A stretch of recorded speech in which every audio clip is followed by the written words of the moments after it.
গণিত পঞ্চম শ্রেণী। আজ আমরা দশমিক অধ্যায়ের 84 এবং 85 পৃষ্ঠার সমাধান নিয়ে কথা বলবো। শুরুতে আমরা 84 পৃষ্ঠার শুরুতে চলে যাই। শুরুতেই আছে শূন্যস্থান পূরণ করি।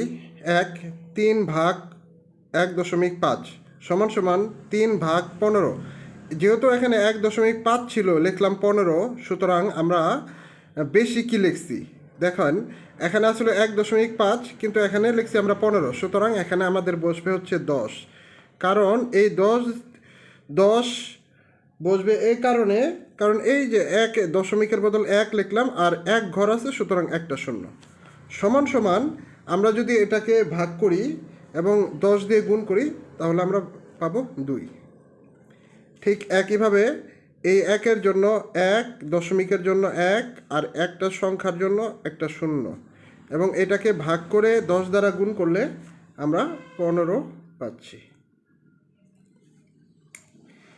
3 নম্বর অঙ্কটাও ঠিক সেম। 1-এর জন্য আমরা দশমিকের জন্য 1 লিখব আর 2টা সংখ্যা রয়েছে, সুতরাং 2 0। আর এটাকে যদি আমরা 5কে 25 দ্বারা ভাগ করি এবং 100 দ্বারা গুণ করি তাহলে আমরা 20 পাবো।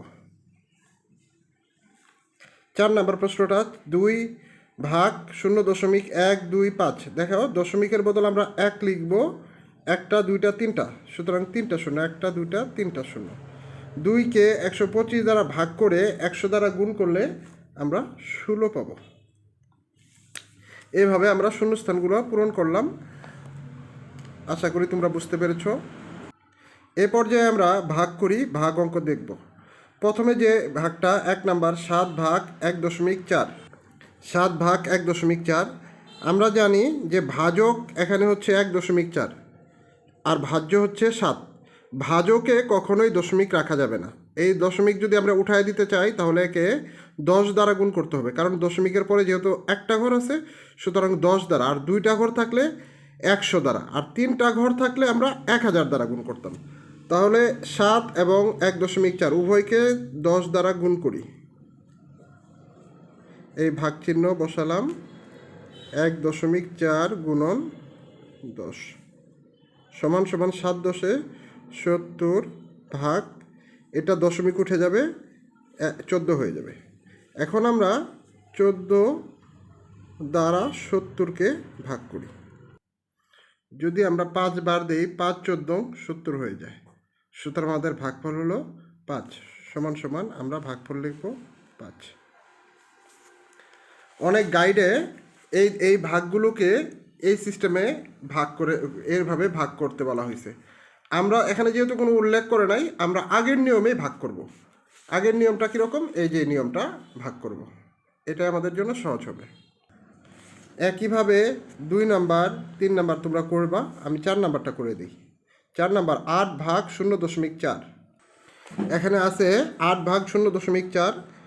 দশমিকের পরে যেহেতু 1 ঘর আছে, সুতরাং আমরা 10 দ্বারা গুণ করব আর একে দশমিক থেকে মুক্ত করব। তাহলে 8 গুণন 10 ভাগ 0.4 গুণন 10। 8 10 80 ভাগ, আর এটা দশমিক মুক্ত হয়ে শুধু 4 হবে। দেখো, 80কে যদি আমি 4 দ্বারা ভাগ করি, 4 দুগুণে 8, আর এই 0 0 0 শেষ, অর্থাৎ ভাগফল হচ্ছে 20। এটাই উত্তর, এটাই আমাদের উত্তর। একইভাবে আমরা 5 নাম্বারটা সমাধান করতে পারবো। আশা করি তোমরা করে আমার উত্তরটা আমার কমেন্ট বক্সে জানাবা। 6 নাম্বারটা আমি করে দিচ্ছি। 40 ভাগ 0.2। যেহেতু দশমিকের পরে 1 ঘর আছে, সুতরাং আমরা 10 দ্বারা গুণ করব। 40 গুণন 10 ভাগ 0.2 গুণন 10। তাহলে আমরা এটা পাবো 4 একে 4 1 2 2 0 400 ভাগ, এটা পেলাম হচ্ছে 2। তাহলে 400কে 2 দিয়ে ভাগ করলে 200, এটাই আমাদের উত্তর। এ পর্যায়ে আমরা 1 নাম্বার যে সমস্যাটা দিছে, বলতেছে নিচের হিসাবগুলো করি, ভাগফল কিভাবে আমরা পাই। দেখো, 2.4 ভাগ 4 এবং 24 ভাগ 40, 1.2 ভাগ 2। এই তিনটি হিসেব একই ভাগফল পাই। এই হিসাবগুলো ক্ষেত্রে নিম্নোক্ত সম্পর্ক রয়েছে। আচ্ছা, সম্পর্কগুলো দেখি। দেখো, 24 লিখলাম, 10 দিয়ে যদি গুণ করি, এটা 2.4 মাঝখানে লিখলাম, একে যদি 10 দিয়ে গুণ করি তাহলে এটা পাই। অর্থাৎ এটাকে এখান থেকে এটা পেতে হলে আমাকে 10 দিয়ে গুণ করতে হচ্ছে। আবার একইভাবে 2.4কে যদি আমি 2 দিয়ে ভাগ করি তাহলে 1.2 পাই। এই যে 1.2, এই ভাগ অঙ্কটা এখানে দেখাইলো, এই ভাগ অঙ্কটা মাঝ বরাবর দেখাইছে এবং এই ভাগ অঙ্কটা লাস্টে দেখাইছে। তাহলে আমি একইভাবে এখানে 4 আছে, এখানে 40, যে উপরে 40 10 দিয়ে গুণ করে পাইছি, এবং 2 দিয়ে এখানেও ভাগ করছিলাম, এখানেও ভাগ করে দেখো 2 পেলাম। তাহলে আমাদের ভাগফলগুলোও একই হইতে হবে, যেহেতু ভাজক 24, 2.4 এবং 1.2 সবগুলোই কি সমান সংখ্যা বা সমতুল সংখ্যা, এগুলোকে আমরা সমতুল ভগ্নাংশ বলতে পারি। এটাও যেহেতু একই বা সমতুল, সুতরাং আমাদের ভাগফলও একই হবে। দেখো, এখন আমরা যদি এটাকে ভাগ করি 0.6 পাই, এটাকেও এটা দিয়ে 0.6 পাই, এবং 2 দ্বারা 1.2কে ভাগ করলেও 0.6 পাই। ভাগের বৈশিষ্ট্যটা কি? ভাগের ক্ষেত্রে ভাজ্য এবং ভাজক একই সংখ্যা দ্বারা গুণ করলে বা ভাগ করলে ভাগফল একই হয়। আবার খেয়াল করো, ভাজ্য এবং ভাজককে যদি আমরা একই সংখ্যা দ্বারা গুণ করি, হ্যাঁ, একই সংখ্যা দ্বারা গুণ করলে ভাগফল অবশ্যই একই হবে। 3 নম্বরে চলে যাই আমরা। 5.16 ভাগ 12 সমান 0.43, অর্থাৎ অঙ্কটা করেই দেওয়া আছে। বলতেছে এই গাণিতিক বাক্যে ব্যবহার করে নিচের হিসাব করি এবং খালি ঘরগুলো পূরণ করি। এই বাক্যটা যেহেতু দেওয়া আছে, আমরা এটা অনুসারে এটা করব। দেখো, আমরা যদি খুব খেয়াল করি, এখানে ভাজক 12 আর এখানে ভাজক 24, অর্থাৎ এটাকে 2 দিয়ে গুণ করে এটা পাওয়া গেছে। তাহলে এটাকে 2 দিয়ে এটা গুণ করে এটাও পাইছে। দেখো, এই যে 5 2 10, 16 2 32, অর্থাৎ ভাজ্যকে 2 দ্বারা গুণ করে এটা ভাজ্য পাইছে, ভাজককে 2 দ্বারা গুণ করে এই ভাজক পাইছে। 3 নম্বর সমস্যাটা দেখি চলো। 5.16 ভাগ 12 সমান 0.4 3। এটা ব্যবহার করে, এই গাণিতিক বাক্য ব্যবহার করে হিসাব করি ও ছবির খালি ঘর পূরণ করি। দেখো, ক নম্বরে আমরা এটা সমতুল ভগ্নাংশ কীভাবে পাই? দেখো, ভাজক এখানে 12 আছে, এখানে আছে 24, অর্থাৎ এই ভাজককে যদি 2 দ্বারা গুণ করে এটাই পাই। আবার এই যে দেখো, ভাজ্য 5.16 আছে, একে যদি আমরা 2 দ্বারা গুণ করি তাহলে এটা পাই। অর্থাৎ তাহলে এটার যদি সমতুল ভগ্নাংশ এটা হয়, সুতরাং রেজাল্ট যা আছে তাই হবে। একইভাবে দেখো, এটাকে 1 দ্বারা গুণ করলে এটা পাই, 1 দ্বারা গুণ করলে এটা পাই, সুতরাং রেজাল্ট যা আছে তাই হবে। এটা গুণ করে পাইছিলাম। আবার দেখো, এটাকে যদি 10 দ্বারা ভাগ করি তাহলে 1.2 পাচ্ছি। 6.16কে যদি 10 দ্বারা ভাগ করি 0.516 পাচ্ছি। সুতরাং ভাগফল আমার এটাই হবে। যেহেতু এই সমতুল ভগ্নাংশের এই ভাজ্য, এই 4টা ভাজ্যই সমতুল ভগ্নাংশ। ভাজক 12, 24, 12 এবং 1.2 সবগুলোই সমতুল, এটাও সমতুল ভগ্নাংশ, সুতরাং ভাগফল অবশ্যই একই হবে। এ পর্যায়ে আমরা 85 পৃষ্ঠায় চলে গেলাম। 85 পৃষ্ঠার শুরুতেই যেটা আছে, একটি পাত্রে 1.6 লিটার রং আছে এবং এর ওজন 2.4 কেজি। প্রতি লিটার রঙের ওজন নির্ণয় করো। গাণিতিক বাক্য আমাদের এটা প্রকাশ করতে হবে।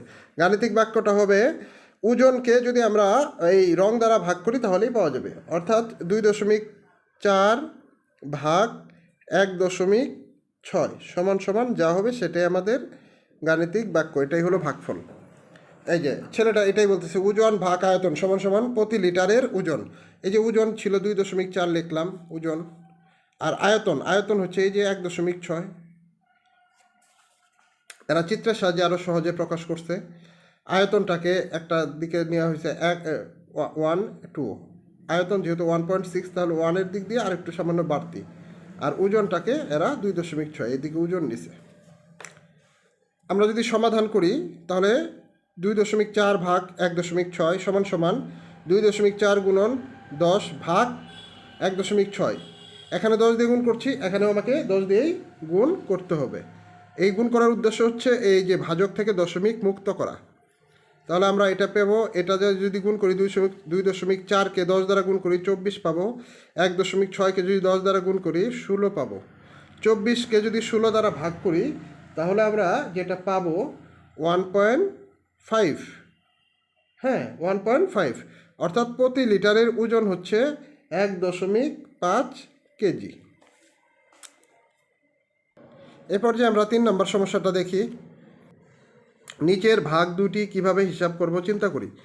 1 নম্বর একটা ভাগ আছে, হ্যাঁ, এবং পরে আরেকটা ভাগ আছে 2 নম্বর। আমরা প্রথম ভাগটা নিয়ে আলোচনা করি। প্রথম ভাগটা ভাজক হচ্ছে 1.5। 1.5 দ্বারা যদি 1.5 দ্বারা যদি 4.65কে ভাগ করি তাহলে আমরা ভাগ করতে পারি, অথবা আমরা এই যে ভাজক থেকে দশমিক মুক্ত করি। দশমিক মুক্ত করতে হলে আমাদেরকে 10 দিয়ে গুণ দিতে হবে, অর্থাৎ ভাজ্য এবং ভাজক উভয়কে 10 দিয়ে যদি আমি গুণ করি তাহলে আমি ভাজ্য পাবো হচ্ছে 15। ঠিক আছে, ভাজ্য 15 এবং ভাজক পাবো এক ঘর পিছনে চলে যাবে, অর্থাৎ 46.5। এখানে একটা কথা বলছে, ভাজ্যের যে স্থানে দশমিক বিন্দু আছে সেই স্থানেই দশমিক বিন্দু বসাই। এখন নর্মাল যে ভাগটা সেভাবে আমরা ভাগ করব, ভাগ করে রেজাল্ট পেলাম 3.1। মেয়েটা বলতেছে ভাজ্য ও ভাজক উভয়কে 10 দিয়ে গুণ করে ভাজক 1.5কে অর্থাৎ 1.5কে একটি পূর্ণ সংখ্যা 15 রূপান্তরিত করি। এই যে 15 রূপান্তরিত কেন করছিলাম, কারণ এখানে দশমিক ছিল। ভাজকে খুব ভালো করে খেয়াল করবা, ভাজকে কখনোই দশমিক রাখা যাবে না। ভাজককে দশমিক মুক্ত করার জন্য আমরা 10 দিয়ে গুণ করেছিলাম। একইভাবে 2.16 ভাগ 0.24। 0.24 দশমিক মুক্ত করতে হলে এখানে দশমিকের পরে 2টা ঘর আছে, অর্থাৎ 2টা শূন্য নিয়ে 100 দ্বারা আমাকে এটাকে গুণ করতে হবে। তাহলে এই ভাজ্য এবং ভাজক উভয়কে 100 দ্বারা যদি আমরা গুণ করি, এই দেখো এটাই বলছে যে ভাজ্য এবং ভাজক উভয়কে 100 দিয়ে গুণ করলে ভাজক একটি পূর্ণ সংখ্যা রূপান্তরিত হবে। তাহলে পূর্ণ সংখ্যা কত হবে চিন্তা করো, পূর্ণ সংখ্যা 24 হবে 100 দ্বারা যদি গুণ করি, আর একে যদি গুণ করি 216 হবে। এখন 24 এই 216-র ভিতরে 9 বার যাবে, 9 বার দিলে 216 হয়, তাহলে 0 পেলাম, অর্থাৎ ভাগফল আমার 9।